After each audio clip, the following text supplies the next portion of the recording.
باقی علماء کرام جو دروس دے رہے ہیں وہ تو اپنی جگہ ہے. میں کم ترین آدمی، بیمار آدمی، آج بھی میں بیمار تھا. مولانا عبدالکریم صاحب کی پتہ نہیں اس دعوت میں کتنا اخلاص اور کتنی شفقت تھی کہ میں باوجود بیماری کے آپ کی خدمت میں حاضر ہو گیا ہوں. تو بہرحال اپنا میں جو دروس قرآن دے رہا ہوں شہر خوشاب کے اندر تقریباً وہ 1 مہینہ کے 20 درس قرآن بنتے ہیں. اپنی گاڑیوں پر جانا، اپنی سواریوں پر جانا اور وہاں جا کر قرآن مجید کا درس دینا، اشاعت التوحید کا نظریہ پیش کرنا اور لوگوں کو علمی عملی طور پر اشاعت التوحید میں شرکت کی دعوت دینا، یہ ہمارا مشن ہے. بحمد اللہ بفضل اللہ یہ مشن جاری و ساری ہے. اور مخالفتوں کے باوجود میں آپ کو ایک گزارش کروں گا، مخالفتوں سے گھبرانا نہیں چاہیے، بلکہ میری یہ دعا ہے، شاید آپ ناراض بھی ہو جائیں، اللہ کرے جہاں آپ کام کر رہے ہیں آپ کی مخالفت ہو.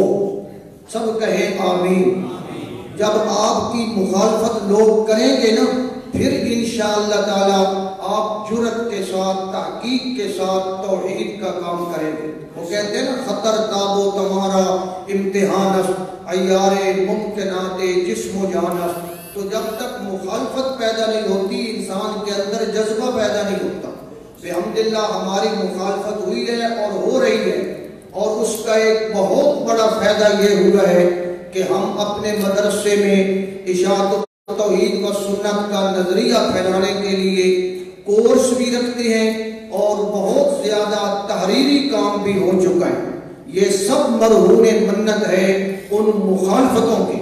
اگر وہ مخالفت نہ کرتے تو شاید اتنا بڑا کام نہ ہوتا. اور آج آپ کے سامنے ہماری ایک کتاب ہے یادگار سیمینار، شاید آپ نے دیکھی ہوگی. وہ اسی لیے وجود میں آئی ہے کہ مخالفت ہوئی ہے. تو الحمدللہ جتنی مخالفت ہوگی اتنا ہی کام بحمدللہ زیادہ سے زیادہ ہو رہا ہے. میری آپ سے گزارش ہے کہ ہمارے لیے دعا بھی فرمائیں، اور علماء کرام سے میری یہ گزارش ہے کہ خدا کا واسطہ ہے، روزی دینے والا اللہ تعالیٰ ہے. آپ کی کوئی مسجد آپ سے چھینی نہیں جاتی. آپ اشاعت التوحید کا اور قرآن مجید کے درس کا نظام شروع کریں، نظریہ بیان کریں.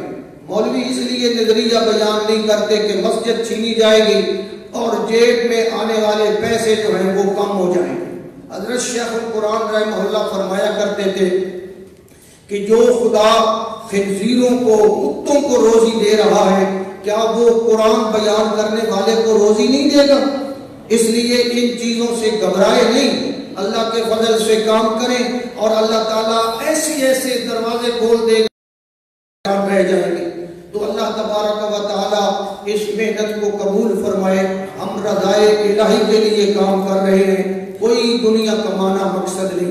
باقی رہا یہ ختم نبوت کے عنوان پر یہ جلسہ رکھنا، بڑی خوشی ہے اس بات کی